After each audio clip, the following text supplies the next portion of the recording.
Bismillahirrahmanirrahim. Assalamualaikum warahmatullahi wabarakatuh. Innal hamdalillah nahmaduhu wa nasta'inuhu wa nastaghfiruh wa na'udzu billahi min shururi anfusina wa min sayyiati a'malina. May yahdihillahu fala mudilla lahu wa may yudlil fala hadiya lahu. Asyhadu an la ilaha illallah wahdahu la syarika lahu. Wa asyhadu anna Muhammadan abduhu wa rasuluh la nabiyya ba'dah. Allahumma salli ala Muhammad wa ala alihi wa ashabihi ajma'in amma ba'du. Qala Allahu fil Qur'anil Karim, a'udzu billahi minasyaitonir rajim. Ya ayyuhalladzina amanu taqullaha haqqa tuqatih wa la tamutunna illa wa antum muslimun. Hadirin para jamaah kuliah subuh yang dimuliakan Allah. Pertama-tama marilah kita mengucapkan puji syukur karena pada hari ini kita sudah memasuki pertengahan bulan Ramadan. Pada pertengahan bulan Ramadan ini marilah kita melakukan refleksi diri untuk melihat apakah puasa kita selama ini sudah sesuai dengan apa yang dituntunkan oleh Rasulullah Shallallahu Alaihi Wasallam atau belum, dan juga marilah kita senantiasa bersyukur bahwa kita masih diberi kesempatan, diberi kesehatan, diberi hidayah oleh Allah untuk tetap melaksanakan puasa ini sebagai salah satu ikhtiar kita untuk menggapai ridha dan surganya Allah Subhanahu wa Ta'ala. Dan kemudian saya juga mengingatkan kepada diri saya sendiri dan hadirin sekalian untuk selalu dan senantiasa berselawat, mendoakan, mengirim salam kepada Rasulullah Shallallahu Alaihi Wasallam, karena beliau nanti akan menyelamatkan kita pada hari pembalasan. Nah, kemudian yang ketiga, sebagai sebuah wasiat bagi diri saya sendiri dan semua jamaah sekalian, marilah kita meningkatkan iman dan takwa dengan sebenar-benarnya iman dan takwa sebagaimana difirmankan Allah dalam surat Al-Imran, surat Ali Imran ayat 102 yang saya bacakan tadi. Nah, ketika kita memasuki pertengahan bulan Ramadan, maka ada dua hal yang mungkin perlu kita perhatikan. Yang pertama, kita perlu merefleksi diri kita sendiri, apakah yang kita lakukan itu sudah sesuai dengan tuntunan. Umumnya, bagi muslim yang bisa mengambil hikmah dari bulan Ramadan, semakin kita mendekati akhir bulan Ramadan, maka sebetulnya akan semakin was-was kita, akan semakin khawatir kita. Kenapa? Karena berarti waktu kita untuk menyempurnakan ibadah kita itu semakin sedikit. Nah, mumpung kita masih dalam pertengahan, masih 50%, kita diberi kesempatan, dan jika kita masih bisa diberi umur panjang, maka marilah kita melihat kepada diri kita sendiri, apakah sejauh ini puasa kita itu sudah betul apa belum. Sejauh ini puasa kita itu sudah betul-betul bisa mencapai esensi puasa untuk menahan amarah, menahan segala hawa nafsu atau belum. Ataukah puasa selama ini yang kita dapatkan ini hanyalah lapar dan dahaga saja yang kita tahan mulai dari terbit matahari sampai tenggelamnya matahari saja. Nah,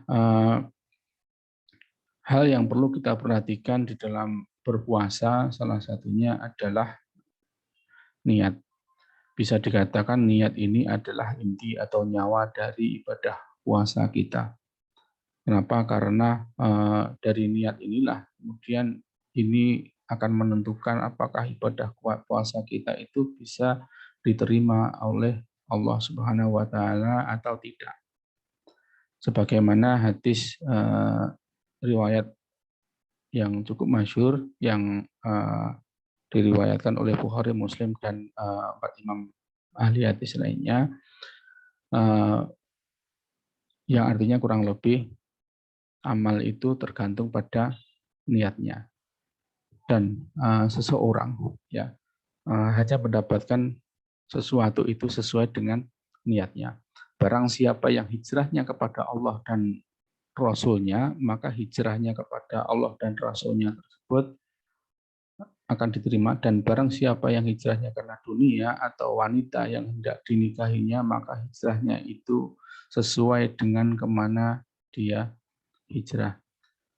Dari hadis tersebut kita bisa mendapatkan pelajaran bahwa apa yang akan kita niatkan itu tergantung pada seberapa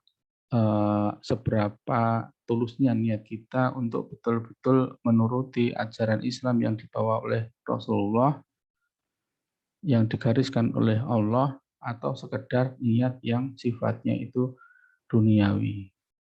Nah, semoga tidak ada dari kita semua, baik saya maupun jamaah kuliah subuh sekalian, yang niat puasanya itu hanya niat-niat yang digunakan hanya untuk niat duniawi. Walaupun banyak sekali hal yang sudah bisa, yang memang dijanjikan oleh Rasulullah terkait puasa ini, salah satunya bahwa puasa ini memang membawa banyak manfaat bagi tubuh, termasuk kesehatan. Akan tetapi kita tentunya tidak boleh hanya meniatkan puasa kita ini hanya untuk mencapai kesehatan. Misalnya yang punya sakit mah atau asam lambung yang biasanya pola makannya tidak terkontrol, dan setelah puasa itu dia mendapatkan mendapatkan metode atau mendapatkan cara untuk mengobati asam lambungnya itu, kemudian dia meniatkan puasanya itu hanya untuk mendapatkan kesehatan, maka yang akan dia dapatkan juga hanya kesehatan. Nah, ketika dalam posisi seperti itu, maka kita akan merugi.